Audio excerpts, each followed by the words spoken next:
اور میرا یہ خیال اور بلکہ یہ میرا عقیدہ ہے اور یہ میرا اپنی سوچ ہے کہ انسان کا سب سے پہلے ایمان اور عقیدہ درست کیا جائے، اس کا منہج اور طریقہ درست کیا جائے، اس کا رخ قبلے کی طرف کیا جائے، پھر اسے نماز پڑھوائی جائے۔ یہ نہیں کہ مشرق و مغرب میں کھڑا کر دو اور کہہ دو تو نماز پڑھ چاہے جس طرف تیرا منہ ہو، نہیں، بلکہ پہلے قبلہ بتلاؤ اس کو کہ بیٹے تیرا قبلہ یہ ہے، میاں تمہارا قبلہ یہ ہے، اس طرف رخ کر کے نماز پڑھو گے تو تمہاری نماز ہوگی، اس کے بعد نماز کا طریقہ بتلایا جائے۔ بہرحال لیکن آج مجھے مسائل کے موضوع پر، جو بہشتی زیور فقہی مسائل کے اوپر مشتمل ہے اور اسے ترتیب دینے کے لیے مولانا اشرف علی تھانوی تھانہ بھون جو یو پی کے اندر ایک تھانہ شہر ہے، وہاں کے رہنے والے ہیں، وہ کون ہیں، کیا تھے، مختصراً میں سمجھتا ہوں کہ ان کا تعارف بھی آپ کی خدمت میں پیش کر دیا جائے۔ یہ میرے پاس کتاب ہے بہشتی زیور مکمل، اختری عکسی بہشتی زیور، بہرحال میر محمد کتب خانہ آرام باغ کراچی کی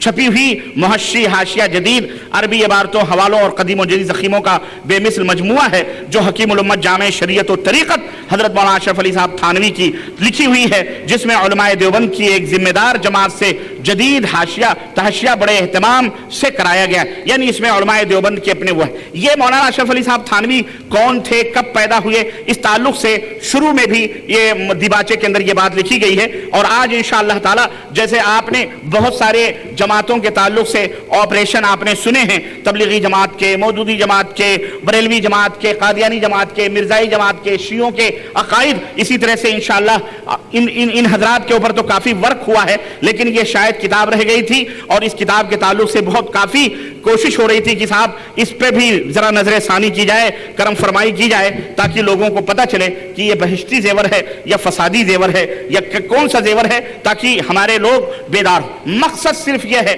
میرے بھائیوں، میرے عزیزوں، میرے دوستوں، کہ چاول سے کنکریوں کو باہر نکالنا، چاول سے دشمنی نہیں ہے، چاول سے دشمنی، بولو، چاول سے کسی کو دشمنی ہوتی ہے؟ چاول سے دشمنی نہیں ہے، دشمنی ان کنکریوں سے ہے جو چاولوں میں پڑ کر ہمارے مزاج کو اور ہمارے کھانے کو خراب کر دیتے ہیں، یعنی جس سے کھانا خراب ہو جاتا ہے۔ تو بیان ہی اسی طرح سے یہ بہشتی زیور، اس کے اندر بہت ساری باتیں ہوں گی جو قرآن اور سنت کے مطابق ہیں، لیکن مقصد صرف یہ ہے کہ ان کے اندر جو خرابیاں ہیں، جو فساد، اور جس نے امت کو امت مسلمہ جس کو جو ہے صحیح سمجھ رہی ہے اس کو نکال کے باہر کیا جائے۔ نبی کریم صلی اللہ علیہ وسلم کی جھوٹی جو حدیثیں تھیں، ان جھوٹی حدیثوں کو محدثین نے نکال کے باہر کیا، کیوں کیا؟ تاکہ امت ان جھوٹی حدیثوں سے بچے، ان جھوٹی شریعتوں سے بچے، اور خالص نبی کریم صلی اللہ علیہ وسلم کے طریقے پر امت محمدیہ گامزن رہے۔ اس کو اجماع امت نے سراہا ہے، اس کو علماء امت نے سراہا ہے، اور اس کی پذیرائی امت کے اندر ہوئی ہے۔ لوگوں نے، محدثین ایسے لوگوں کو بڑے فخر کے ساتھ درس اپنے مدارس کے نصابوں میں بھی ان کی جرح کو، ان کی تعدیل کو پیش کیا ہے ایک مکمل سبجیکٹ کی شکل میں، اور ایسے علماء کی پذیرائی ہوئی ہے جنہوں نے اصول اور ضابطے کے تحت باریک بینیوں کے ساتھ، بڑی دقت کے ساتھ ضعیف اور موضوع روایات کو واضح کیا ہے، اور امت ان کی احسان مند ہے، امت احسان سمجھتی ہے۔ جیسے اس دور کے محدث، اس دور کے بڑے پائے کے محدث علامہ ناصر الدین البانی رحمت اللہ علیہ، امت پر ان کا عظیم الشان اس دور میں احسان ہے کہ رحمت اللہ علیہ جنہوں نے صحیح احادیث کے ذخیرے کو الگ کیا اور ضعیف اور موضوع روایات کو انہوں نے الگ کتابوں کے اندر بیان کیا۔ یہ اور بات ہے کہ کچھ بد باطن اور کچھ شریعت ساز ذہنیت کے لوگ ایسے ہیں کہ ان کا نام ان کے پیٹ میں نہیں پچتا ہے اور ان سے وہ دشمنی کرتے ہیں، لیکن ایسے کیڑے مکوڑوں سے ناصر الدین البانی رحمت اللہ علیہ کی حیثیت کم نہیں ہوتی، ہر دور میں ایسے لوگ رہے ہیں۔ تو عرض کرنے کا مطلب یہ ہے کہ جب ہر دور میں محدثین نے یہ فریضے انجام دیے ہیں، جب نبی کی حدیثوں میں ملائی گئی باتوں کو الگ کیا گیا، تو امتی کی باتوں کو چھانٹ کر صحیح کو صحیح اور غلط کو غلط کہنے میں کیا حرج ہے؟ بھائی بولو، کوئی قباحت ہے اس میں؟ نبی کریم صلی اللہ علیہ وسلم کی توہین ہے؟ بولو۔ بلکہ میں یہ سمجھتا ہوں کہ اگر ان موضوع اور گڑھی ہوئی باتوں کو بھی عمل کیا گیا، اس میں نبوت کی توہین ہے۔ بین ہی اسی طرح سے اگر اس امت کے کوئی عظیم شخصیت اس امت کی ہے، اگر اس نے غلط بات لکھی ہے، اس کی غلط بات کو غلط کہنا یہ جرم تو نہیں ہے؟ اس لیے ناک بھونا چڑھائے جائیں، بڑی سنجیدگی کے ساتھ ان مسائل کو ان چیزوں کو سنا جائے. بہرحال ابتداءً اشرف علی صاحب مولوی اشرف علی صاحب تھانوی کے تعلق سے میں بتاؤں کہ اس میں لکھا ہوا ہے کہ اور یہ بھی سید سلیمان احمد ندوی نے اس مقدمے کو لکھا ہے, لکھتے ہیں انہی کے نام سے یہ چھپا ہے, اللہ بہتر جانتا ہے کہ انہوں نے لکھا یہ کس نے. المہم لکھتے ہیں کہ حکیم الامت حضرت مولانا محمد اشرف علی تھانوی قدس سرہ کی ولادت 5 ربیع الثانی 1880 کو صبح صادق کے وقت قصبہ تھانہ بھون ضلع مظفر نگر میں ہوئی. حافظ غلام مرتضیٰ صاحب پانی پتی نے جو ایک مجذوب صفت بزرگ تھے, جو ایک مجذوب صفت, مجذوب آپ سوچیں گے مجذوب کون سے صفت والے بزرگ ہوتے ہیں؟ ہاں کچھ لوگ ہوتے ہیں مجذوب صفت کے لوگ ہوتے ہیں. مجذوب کہتے ہیں جذب یعنی ڈوبا ہوا, یعنی جس کو ہم کہہ لیں فنا. اب وہ کئی قسم کے مجذوب ہوتے ہیں, کوئی فنا فی اللہ ہوتا ہے, کوئی فنا فی الرسول ہوتا ہے, کوئی فانی قسم کے لوگ جن پاگل سمجھو, پاگل سمجھ لو ان کو, کیا سمجھ لو, پاگل سمجھ لو. ہاں چنانچہ اہل سنت والجماعت کا ٹائٹل لگانے والے ہمارے بر صغیر ہندوستان پاکستان کے امام اعلیٰ حضرت فاضل بریلوی جو حنفیوں کے بہت بڑے عالم ہیں اور شہر بریلی کے اندر پیدا ہوئے اور جماعت بریلویہ کے فاؤنڈر ہیں. اور میں کہتا ہوں فاؤنڈر نہیں بلکہ یہ فکر تو بہت پہلے سے تھی. یوں کہیں کہ اس گونگی بہری بدعت اور شرک کو زبان دینے والے احمد رضا خان صاحب نے مجذوب کی تعریف لکھی ہوئی ہے اور انہوں نے مجذوب کے واقعات بھی لکھے ہوئے ہیں کہ ایسے ایسے مجذوب ہوتے ہیں, ایسے ایسے مجذوب ہوتے ہیں. المہم میں اس دلدل میں نہیں جانا چاہتا, اور اس دلدل میں جانا ہے تو مجذوبوں کے واقعات پڑھیں آپ, مجذوبوں کے واقعات سنیں, میری کیسٹوں کے اندر موجود ہیں. صوفی اور برہمن, صوفی اور شیطان, صوفیوں کا مذہب, اس کے اندر آپ مجذوبوں کے حالات پڑھیں گے. ایک مجذوب تھے مصر کے اندر, جب بھی کوئی دھوبی یا کوئی گھڑسوار کوئی گدھے کے اوپر بیٹھ کر کے, اب بات آئی ہے شرم اور حیا کی ہے, لیکن اب میری مائیں بہنیں بھی بیٹھی ہوئی ہیں, آپ بھی بیٹھے, لیکن اب کیا کریں, ذلیلوں نے ایسی باتیں لکھی ہیں تو اب کھول کر کے بیان نہ کریں تو پھر کریں تو کیا کریں. اب یہ بھی سنانا بھی مشکل اور کہنا بھی مشکل رکنا بھی مشکل ہوتا. چنانچہ وہ مجذوب ایسے تھے اعلیٰ حضرت, میں آپ کو کیا بتاؤں کہ وہ کہتے ہیں گدھا لے کے اگر سڑکوں پہ جاتا تو وہ اتنا اس کو ولی سمجھتے ہیں, اس کو کہتا اتر, گدھے سے اتارتا, کہتا اس کا سر پکڑ, اس کا سر پکڑتا اور یہ مجذوب پیچھے سے اسے بدکاری کرتا تھا گدھے کے ساتھ. یہ مجذوب, یہ کون؟ ایک مجذوب تھے اعلیٰ حضرت نے اپنی ملفوظات کے اندر بھی لکھا, گجرات کے اندر, احمد آباد کے اندر, جو بالکل عورتوں جیسی شکل و صورت رکھتے تھے, ناکوں میں پھلیاں, کانوں میں بالیاں, لبوں پہ لپسٹک, عورتوں جیسا لباس, جوڑے سوڑے سب باندھ کر کے, چوڑی کنگن ونگن پہن کے اور جناب علی چلتے تھے. ایک قاضی, بارش نہیں ہو رہی تھی, قاضی شہر نے کہا کہ میاں مردوں جیسا لباس اپنائیے, چلیے نماز پڑھنے کے لیے. اب چونکہ قاضی صاحب نے کہہ دیا اس لیے نماز پڑھنے چلے گئے. اب نماز پڑھنے چلے گئے, انہوں نے کیا کیا, اپنے چوڑیاں اتاری, پھلیاں اتاری, مردانہ لباس پہنا اور مسجد کے اندر گئے.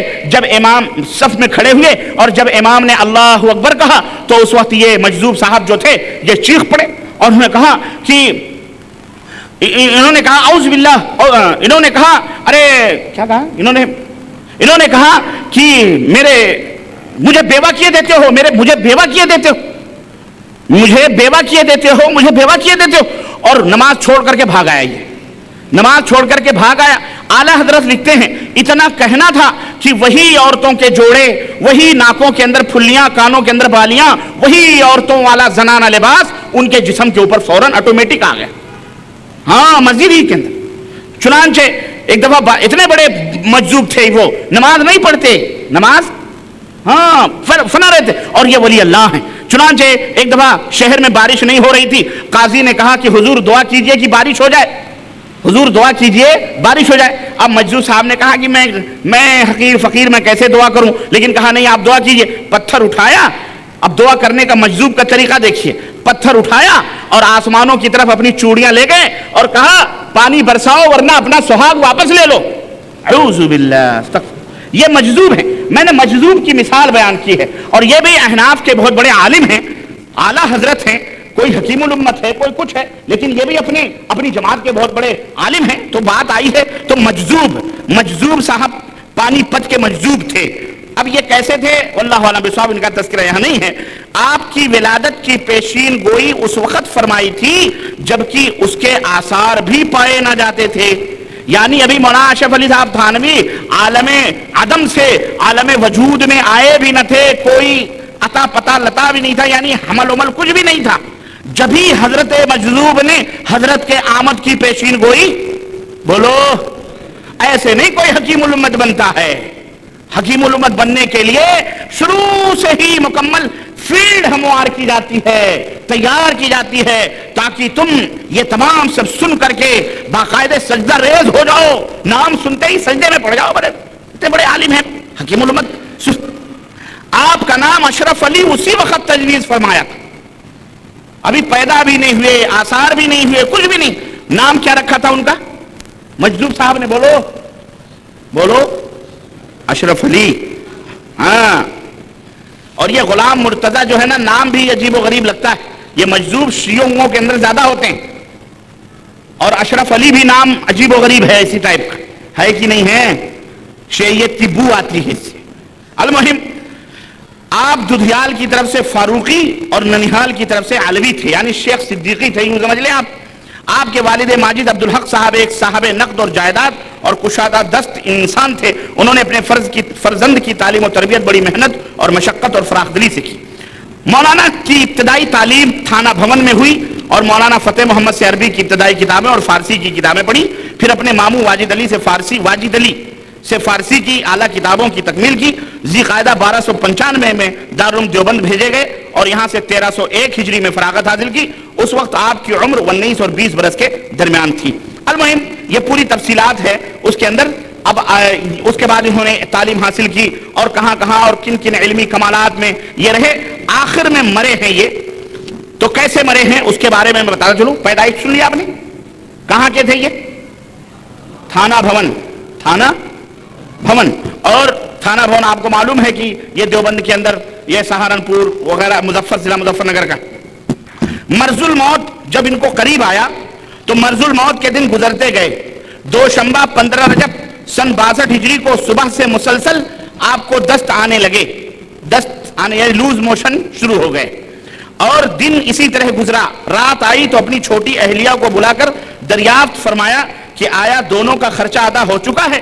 جب جواب تسلی بخش ملا, بیوی چھوٹی بیوی, یعنی ان کی 2 بیویاں تھیں, 2 تھیں یا 3 تھیں, المہم چھوٹی اہلیہ بولے تو اس کا مطلب بڑی اہلیہ موجود.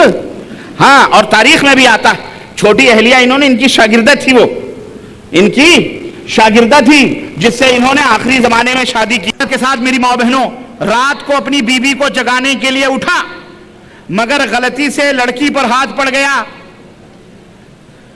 اب وہ مرد اپنی بیوی پر ہمیشہ کے لیے حرام ہو گیا. یہ ہے شریعت, یہ ہے کیا؟ بہشتی زیور ہے. ہاں, بہشتی زیور ہے. سنو, اب کوئی صورت جائز ہونے کی نہیں ہے, اور لازم ہے کہ یہ مرد اب اس عورت کو طلاق دے. استغفر اللہ, یہ کوئی طریقہ ہے؟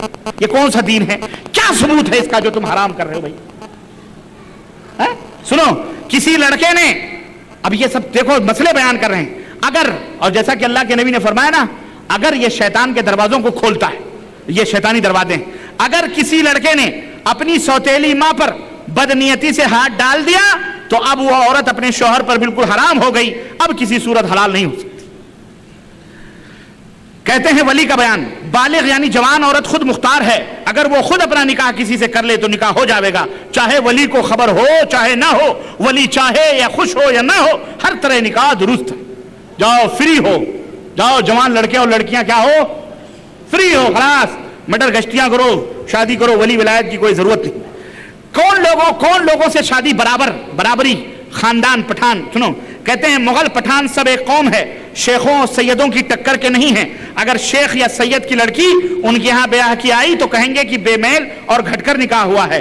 جو شخص خود مسلمان ہو گیا اور اس کا باپ کافر تھا, وہ شخص اس عورت کے برابر کا نہیں جو خود بھی مسلمان ہے. سنو, بہرحال اب ہم آگے بڑھتے ہیں. کہتے ہیں دودھ پینے اور پلانے کا بیان. امام اعظم جو بڑے امام ہیں وہ فرماتے ہیں کہ اگر بچے نے 2.5 برس کے اندر بھی دودھ پیا ہو تب بھی نکاح درست نہیں ہے. اللہ فرماتا ہے 2 سال کے بیچ, اور امام اعظم کی طرف منسوب ہے یہ قول. یہ کیا کہتے ہیں 2.5 برس, یہ قرآن کے خلاف ہے. کس کے خلاف ہے؟ قرآن کے خلاف ہے. سنو, ہم اس کو نہیں مانتے.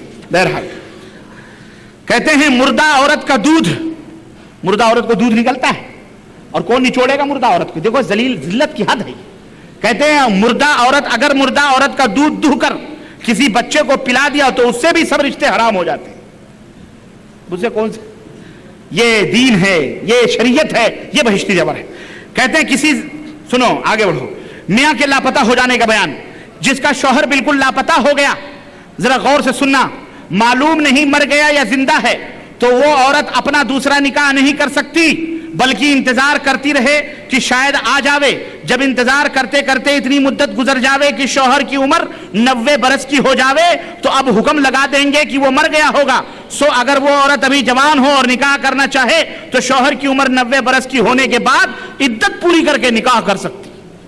ابھی شوہر 90 برس کا ہو جائے گا، بیچاری کی جوان رہے گی یہ بھی اس کی اماں لگے گی، اس میں وہ شادی کرے گی غریب ہو. لیکن عقل، یہ کس کو عقل ہوتی تو خدا سے لڑائی لیتی. یہ شریعت سازی کا یہ نتیجہ ہے. آدمی جب قرآن و سنت سے بیگانہ ہوتا ہے تو اس کا حشر یہ ہوتا ہے. کہتے ہیں اگر نابالغ لڑکی کو طلاق مل گئی جو ابھی جوان تو نہیں ہوئی لیکن جوانی کے قریب ہو گئی، پھر طلاق کے بعد پورے 9 مہینے میں بچہ ہوا تو وہ حرامی تو کیا ہے؟ وہ حرامی. اور سنو، یہ ہو گیا. اب آگے سنو، کسی کا شوہر مر گیا تو مرنے کے وقت سے اگر 2 برس کے اندر بچہ ہوا تو حرامی نہیں بلکہ شوہر کا بچہ ہے. مر گیا اور 2 برس کے بعد بچہ پیدا ہوا، کتنے برس کے بعد؟ ہاں، تو حرامی نہیں ہے، وہ حلالی ہے. سنو، کہتے ہیں میاں پردیس میں ہے. سعودی والوں سنو ذرا غور سے، تم سعودی عرب میں رہتے ہو نا، لوگ چچا بڑا لڑائی کرتے ہو، میری بیوی کو یہ ہو گیا، بعد میں ہمارے پاس مسئلے لاتے ہو. یہ حکیم الامت کی پڑیا استعمال کرو. دیکھو، میاں پردیس میں ہے، مدت ہو گئی، برسیں گزر گئی کہ گھر نہیں آیا اور یہاں لڑکا پیدا ہو گیا اور شوہر اس کو اپنا ہی بتاتا ہے، تب بھی وہ از روئے قانون شرع حرامی نہیں، اسی شوہر کا ہے. لو بھیا، فرسٹ کلاس چھوٹ ہے. عورت اگر یہ کیس کرے کہ ہماری شریعت میں ہے تو جائز. عدت کا بیان، غیر عورت کو اپنی بیوی سمجھ کر دھوکے سے صحبت کر لی، وہی روزے والا معاملہ، بھول کر صحبت کر لی بیوی سے. یہاں کسی غیر عورت سے دھوکے سے بیوی صحبت کر لی. میں وہی پھر کہوں گا کہ یہ آدمی کیسے کوئی جانور ہے، حیوان ہے کہ جس کی گھوڑی ہے، جس کی بکری ہو، جہاں جائے منہ مارے؟ یہ کون سی تعلیم ہے یہ؟ کہتے ہیں دھوکے سے صحبت کر لی، پھر معلوم ہوا کہ یہ اس کی بیوی نہ تھی تو اس عورت کو بھی عدت میں بیٹھنا ہوگا. جب تک عدت ختم نہ ہو چکے تب تک اپنے شوہر کو بھی صحبت نہ کرنے دے، نہیں تو دونوں پر گناہ ہوگا. اس کی عدت بھی یہی ہے جو ابھی بیان ہوئی. اگر اسی دن پیٹ رہ گیا تو بچہ ہونے تک انتظار کرے اور عدت بیٹھے. اور یہ بچہ حرامی نہیں، اس کا نسب ٹھیک ہے، جس نے دھوکے سے صحبت کی ہے اسی کا لڑکا ہے. فرسٹ کلاس کوکھ اور گود دینے کا. سنو، اجارے فاضل پڑھنے کے لیے کوئی کتاب کرائے پر لے تو یہ درست نہیں بلکہ یہ باطل ہے. گھر سجانے کے لیے جھاڑ فانوس وغیرہ کرائے پر لینا درست نہیں، اگر لایا بھی تو وہ دینے والا کرایہ پانے کا مستحق نہیں. فاتحے کا بیان میں نے دیا تھا کہ سنی بہشتی زیور والے نے فاتحہ بیان کیا تھا. لکھتے ہیں فاتحے کا بیان بہشتی زیور حصہ نمبر 6. فاتحہ یعنی مردے کو ثواب پہنچانے کا طریقہ کیا ہے؟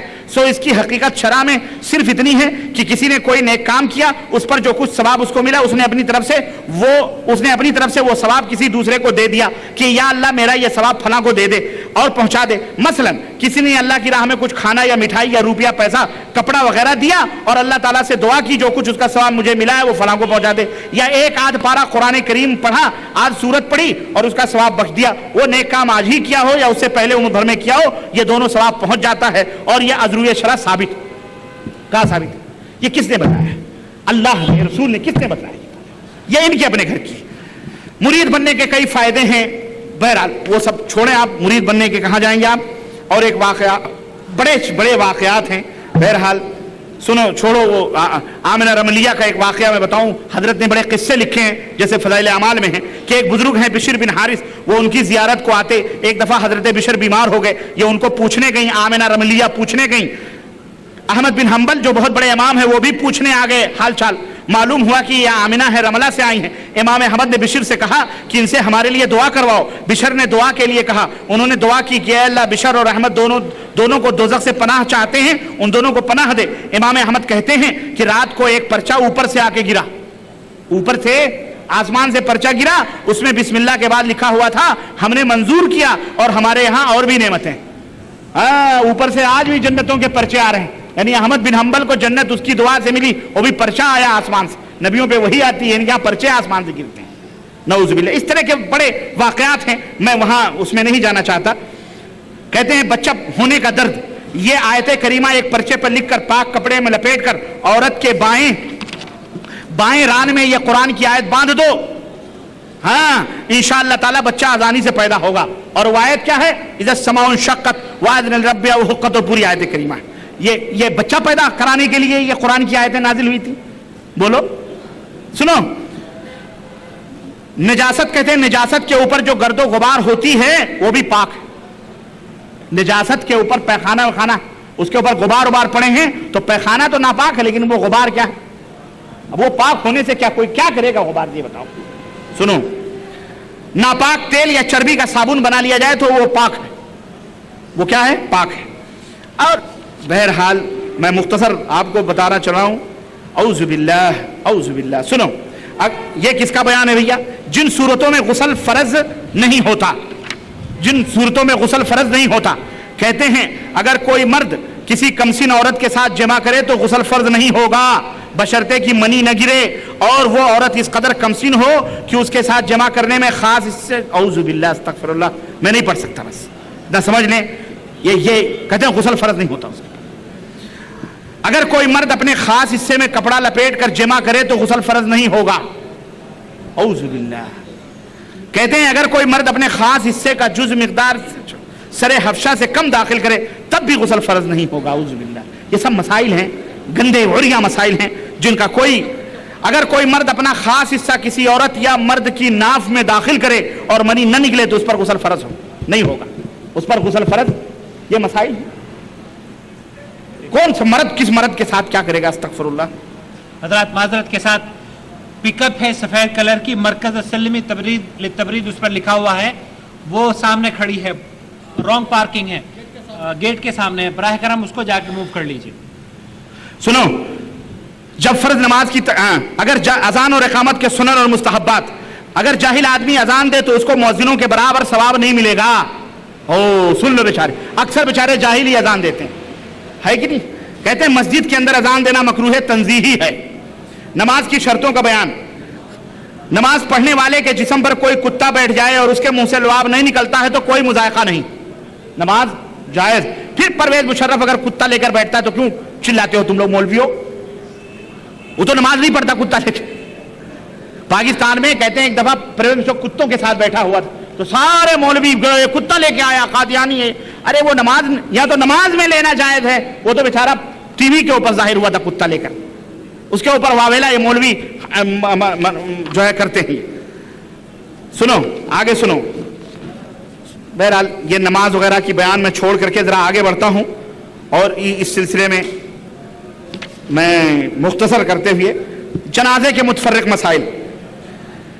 میت کے کفن پر بغیر روشنائی کے ویسے ہی انگلی کی حرکت سے کوئی دعا مثل عہد نامہ وغیرہ کے لکھنا یا اس کے سینے پر بسم اللہ الرحمن الرحیم اور پیشانی پر کلمہ لا الہ الا اللہ محمد رسول اللہ لکھنا یہ جائز ہے. یہ کیا ہے؟ مگر کسی صحیح حدیث سے اس کا ثبوت نہیں. تو بیٹا تم نے لکھا کیوں؟ تم نے کیوں بنایا؟ سنو خیر, یہ پھر آگے میں بڑھتا ہوں بالوں کے اور اس کا بیان. اور اس کے بعد حکیم صاحب نے اس میں جو پڑیے بتائے ہیں وہ ذوف باہ کے اور شہوانیت کے, خواہشات کے اور عورتوں کے اور وہ گندے مسائل جو طاقت و قوت کے تعلق سے, میں ان مسائل کو بند کرتے ہوئے, کیونکہ مجھے شرم آ رہی ہے, کیونکہ ہماری مجلس میں ہماری ماں بہنیں بھی بیٹھی ہیں, میں ان کو نہیں بتا سکتا. وہ آخر میں وہ پڑیے بتائے گئے ہیں کہ کیسے کیسے کیا ہو, کیسے کیسے کیا ہو. اعوذ باللہ, جس کی کوئی ضرورت نہیں, جس کو پڑھ کے حیا اور شرم آتی ہے, وہ میں کلوز کر رہا ہوں آپ کو اور آپ حضرات سے. اخیر میں یہ بات کہنا چاہ رہا ہوں کہ لوگوں, یہ بہشتی زیور نہیں بلکہ بہشتی زیور وہ ہے جو حضرت محمد الرسول اللہ صلی اللہ علیہ وسلم نے ہمیں دیا ہے, اور وہ رب کا قرآن ہے اور محمد الرسول اللہ صلی اللہ علیہ وسلم کا فرمان ہے. اپنے بچوں کو, اپنی بچیوں کو وہ پڑھاؤ اور پڑھو, اور ایسی کتابیں چوراہے پہ رکھ کر کے انگار لگانے کے قابل ہے جس کے اندر ایسی خٹیا اور بھی باتیں ہیں. میں نے بتایا عقل مندوں کے لیے اشارہ کافی ہے, میں اس کو کلوز کر رہا ہوں. اللہ سے دعا کرتے ہوئے, وقت بہت زیادہ ہو گیا اور اس کی معذرت چاہتے ہوئے, اس کے اوپر تو بڑی موٹی کتابیں لکھی گئی ہیں, لکھی جا سکتی ہیں, لیکن اس مختصر سے وقت میں یہ تفصیلی گفتگو ہم آپ کو بتا کر کے رخصت ہونا چاہ رہے ہیں. اس نیت اور اس ارادے اور اس عزم کے ساتھ کہ لوگوں کتاب اللہ اور سنت رسول اللہ یہ دونوں بہشتی زیور ہیں، ان کو اپناؤ اور اپنی بچیوں کو دو، یہ کتابیں کلوز کرو۔ اللہ سے دعا ہے کہ اللہ تعالی ہمیں اور آپ کو نیک عمل کرنے کی توفیق عطا فرمائے اور ہم سب کو کتاب اللہ اور سنت رسول اللہ پر اب چلنے کی توفیق عطا فرمائے، آمین یا رب العالمین۔ وصلی اللہ علی نبینا محمد وعلی آلہ وصحبہ اجمعین، والسلام علیکم ورحمۃ اللہ وبرکاتہ۔ جزاکم اللہ خیر حضرات، آپ کے دینی جذبے کا میں اور بلکہ ہمارے جو علماء کرام ہیں وہ تمام کے تمام ایک عرصے سے قائل ہیں، لیکن جو منظر یہاں ہوتا ہے وہ غیر مناسب ہے۔ کسی بھی مجلس کے اختتام تک پہنچنے سے پہلے اس طریقے سے اٹھ جانا یہ غیر مناسب بات ہے، لہذا میں آپ حضرات سے درخواست کروں گا کہ اس طرح سے مجالس کو نہ درہم برہم کیا جائے کہ ان پروگرام کے آرگنائز کرنے میں لگے ہوئے ہیں۔ جیسا میں عرض کر چکا ہوں کہ یہ پروگرام یقیناً آپ کے تعاون کا محتاج ہے۔ تعاون سے مراد یہ نہیں ہے کہ ہمیں صرف مالی تعاون درکار ہے، بلکہ آپ تمام حضرات سے درخواست ہے کہ تعاون جب آپ یہاں تشریف لائیں تو کم از کم جب تک پروگرام ختم نہ ہو تو بیٹھے رہیں، اور یہ سنت بھی ہے۔ نبی کریم صلی اللہ علیہ وسلم جب کسی مجلس میں تشریف رکھتے تو اس وقت تک اس مجلس کو اختتام نہ کرتے جب تک کہ سبحانک اللہم و بحمدک اشہد ان لا الہ الا انت استغفرک و اتوب الیک یہ الفاظ نہ کہہ لیتے، یا کفارۃ المجلس جس کو کہا جاتا ہے وہ دعا نہ پڑھ لیتے۔ یہ نہایت ہی غیر مہذب طریقہ ہے جو کہ آج ہم نے یہاں پر جس کا مشاہدہ کیا ہے۔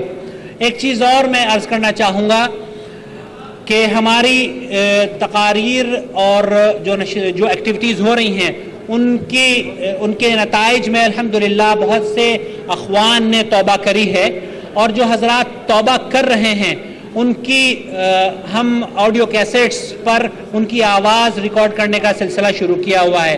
تو آپ حضرات ہم سے رابطہ کریں، اپنی تحریری طور پر ہمیں یا ای میل کے ذریعے ہم سے اپنی توبہ کی کہانی ہمیں لکھ کر بھیجیں۔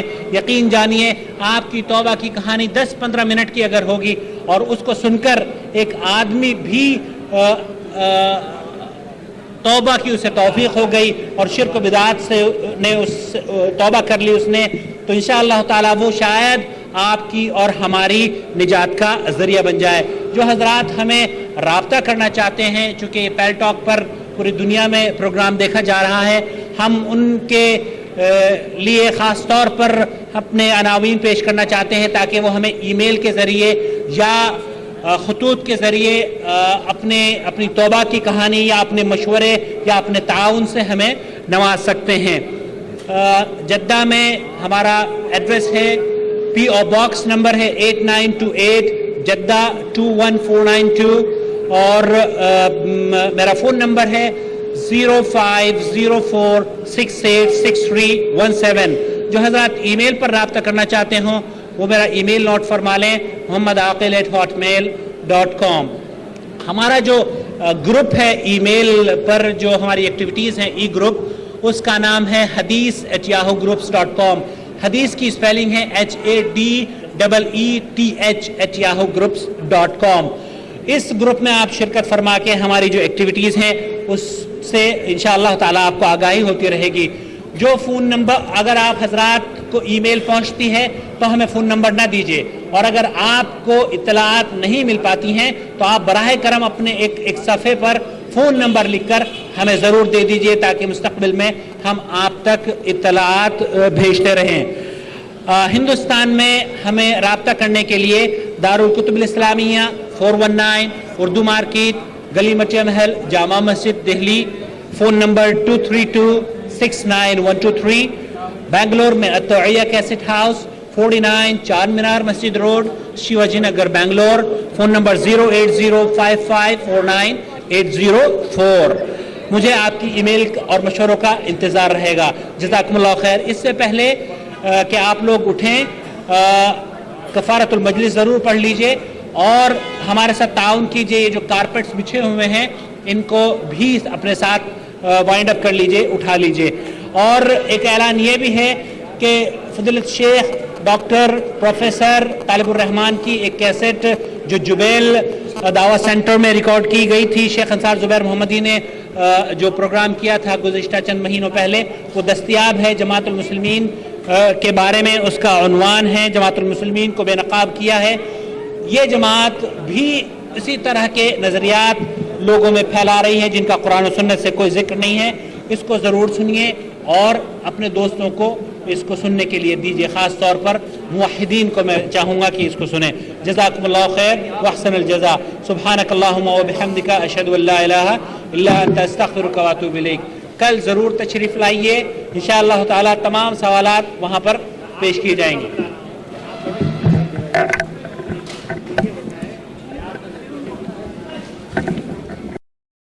الله ولي الذين آمنوا يخرجهم من الظلمات إلى النور والذين كفروا أولياؤهم الطاغوت يخرجونهم من النور إلى الظلمات أولئك أصحاب النار هم فيها خالدون.